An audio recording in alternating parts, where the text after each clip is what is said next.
Voilà. Et maintenant, on passe tout de suite à notre amie, donc Alia. Alia, encore une fois, Merci. baby. Je suis très contente de te recevoir parmi nous. Et autant ravie que toi, que vous, que tout le monde. C'est une belle équipe. Tu as une belle équipe, hein. On a une belle équipe qui s'agrandit. Oui, mais j'ai vu qu'il y a beaucoup de choses à faire. Il y a des synergies, je pense, qui vont se constituer. Tout à fait. On ne peut réussir qu'ensemble, mais pas tout seul. Jamais on ne peut réussir seul. Donc ça, c'est très important. Et c'est l'essence même pour basculer, pour aller vers le groupe On a mangé pour vous et vers la communauté. Donc, c'est une communauté qui s'est constituée il y a plus d'une dizaine d'années maintenant. Ça s'appelle On a mangé pour vous. Je suis ravie d'en parler sur ce plateau et donc de partager avec tout le monde. Oui. C'est une plateforme de partage, d'adresses, de recommandations qui a évolué vers un site web aussi, parce qu'on a le site onamangépourvous.tn. Très bien. Ça a évolué vers une page, un lien Instagram, une chaîne YouTube, un peu. Bon, il y a des choses encore à faire, certainement, parce que c'est normal. Ça grandit toujours. Hein. Ça grandit. Vous êtes combien de membres aujourd'hui? Sur le groupe, on est à 220 000. On peut être plus, parce que là, on fait des sélections, on ne laisse pas les faux profils, on aurait pu être à beaucoup plus. Sur la page, sans vraiment de sponsoring, on est à 120K. Sur Insta. En tout et pour tout, je suis à peu près à 500K, à peu près. Magnifique. Ouais, à peu près.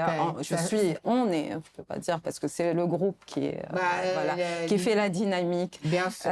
Et donc, ravie d'être là, ravie de partager ces échanges. Et puis, je voulais te féliciter, Neila, par rapport à cette idée magnifique que tu es en train de véhiculer. Un travail de groupe. Bravo. Et puis, ta vitrine prend un autre habit. Oui, elle prend vraiment un autre habit aujourd'hui. Et j'en suis fière parce que je suis entourée, sincèrement, je le dis, je suis entourée aujourd'hui d'une famille. Réellement. Voilà. Et une famille aujourd'hui qui s'agrandit avec toi et je garde la surprise pour les autres.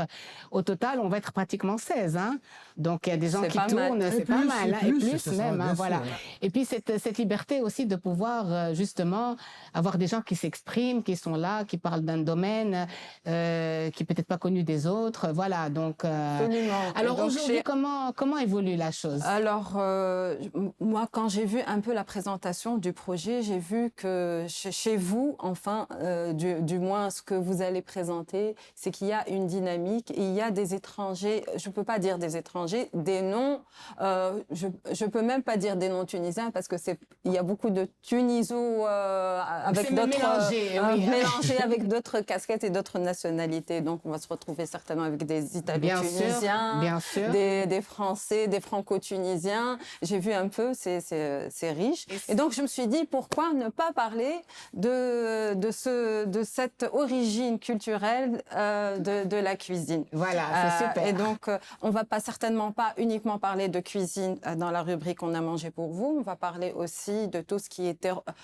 terroir, origine du terroir, origine des produits, aussi au fur et à mesure, parce qu'il y a beaucoup de choses à dire sur notre culture culinaire du moins. On va parler aussi de l'agronomie, de ce qu'il y a, enfin les influences, les techniques, plus ou moins, et puis parler de durabilité aussi, ce qui est très important aussi pour tout ce qui est cuisine et ce qui est tourisme aussi.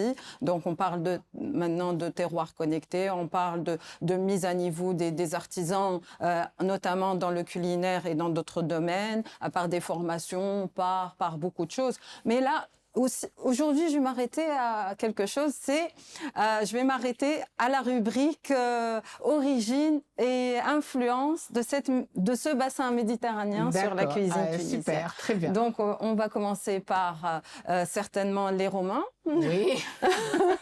C'est un peu, il y a quelques milliers d'années. D'accord.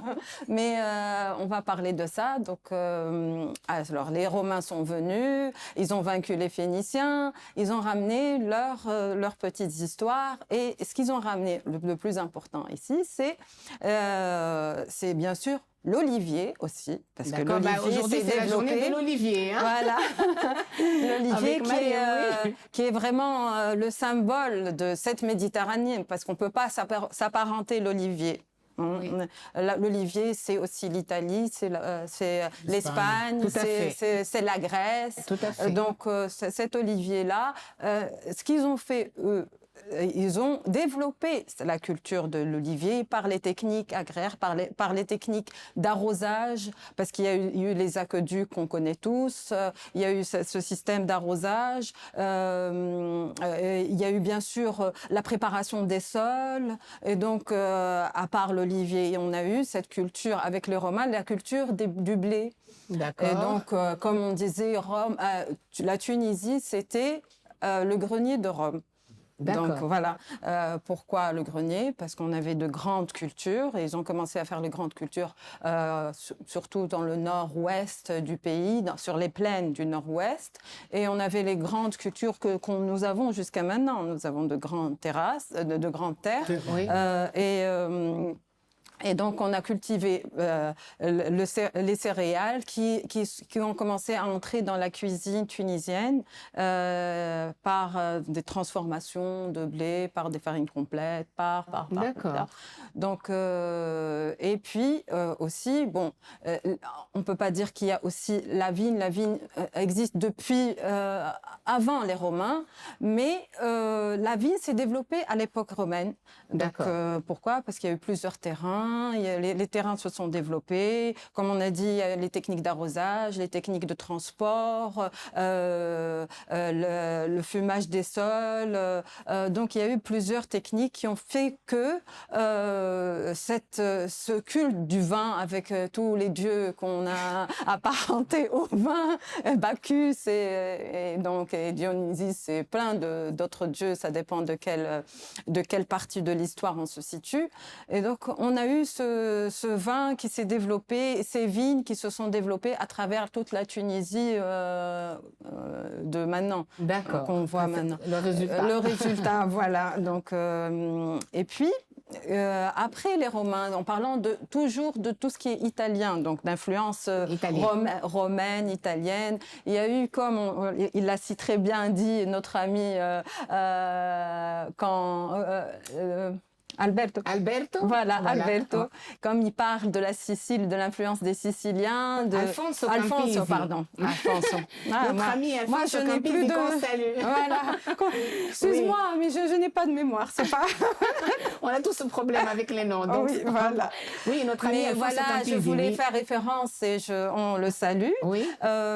Donc, parler de l'influence aussi sicilienne sur la cuisine en début du 20e, fin du 19e siècle. Tout à fait. On a eu une grande influence de la cuisine sicilienne, italienne. Donc, on a vu, les pâtes, il y a eu, mais on a vu beaucoup de plats qui sont venus agrémenter un peu cette cuisine tunisienne. Même le couscous avec le poisson en particulier, tout à fait. Voilà, la sauce tomate qui s'est enrichie, le couscous avec le festival maintenant qu'on organise en Sicile encore du couscous. Exactement.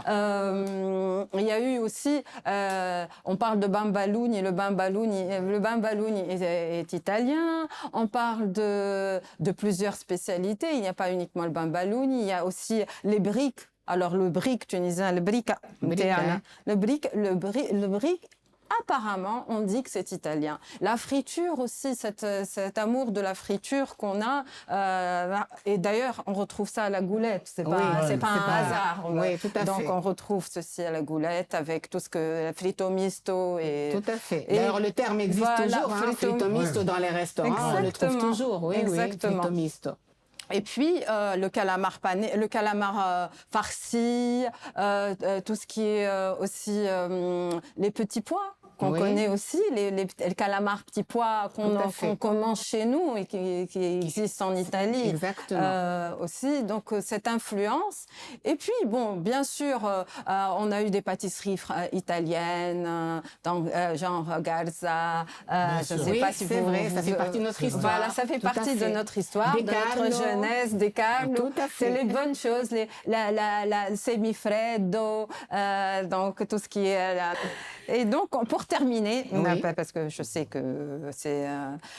donc, je veux parler aussi pour la France, surtout de l'influence de la pâtisserie française. Oui. Donc, on a notre millefeuille qui est toujours là, du matin, les la viennoiserie. Oui, qui ne mange le croissant. C'est-à-dire qu'il y a eu un passage d'époque. Avant, les gens mangeaient salé. Et là, on revient vers ces habitudes culinaires et nutritionnelles. Oui. Et à ce propos... Il y a l'omelette aussi, je crois. Je salue notre ami Dora Beji qui sera bientôt avec nous pour parler nutrition, justement. Voilà. Et donc, la viennoiserie, maintenant, tout le monde presque prend un café, un croissant. C'est de rentrer dans nos mœurs. Toutes les gâteaux en fin d'année, les gâteaux français, occidentaux, sans rentrer dans nos mœurs. Et les pizzas, est-ce qu'ils sont italiens ou français? Aussi, les pizzas, c'est italien. Non, c'est italien. C'est italien, oui. Non, les pizzas, c'est italien. Mais ce qu'on a inventé, nous, comme chose, c'est la pizza au thon. Celle-là, elle est unique. Avec la salsa mchuia. C'est particulier. Pizza, salsa mchuia et thon. Ça n'existe pas nulle part ailleurs. J'ai même trouvé une pizza renversée. Ah bah oui. Avec décapotable. Voilà, bah écoute, Alia, merci beaucoup pour cette rubrique, pour ce début de rubrique en tous les cas. C'est super enrichissant pour nous. Et je suis très très contente que finalement tous ces domaines-là arrivent à se joindre justement et se rejoindre. C'est un enrichissement total pour nous. Aujourd'hui, on est passé dans différentes rubriques. On a appris beaucoup de choses entre l'immobilier, entre le patrimoine, entre bien sûr les changements humains avec notre ami Nid et les coups de ciseaux de notre ami Foued. Voilà. Nous arrivons à la fin de notre émission. Heureuse de t'accueillir encore une fois parmi nous. Merci. Et puis nous on se retrouve donc jeudi prochain pour une nouvelle émission. Et sans oublier de remercier toutes nos amis de l'équipe technique, bien sûr. Et surtout Monsieur Lies, c'est Monsieur Lies. Sans oublier, bien sûr, notre partenaire, notre ami Eliès. Merci beaucoup. Voilà, on le remercie, bien sûr. Et nous, on se retrouve jeudi prochain. Bonne soirée. Bonne soirée, merci. Ciao.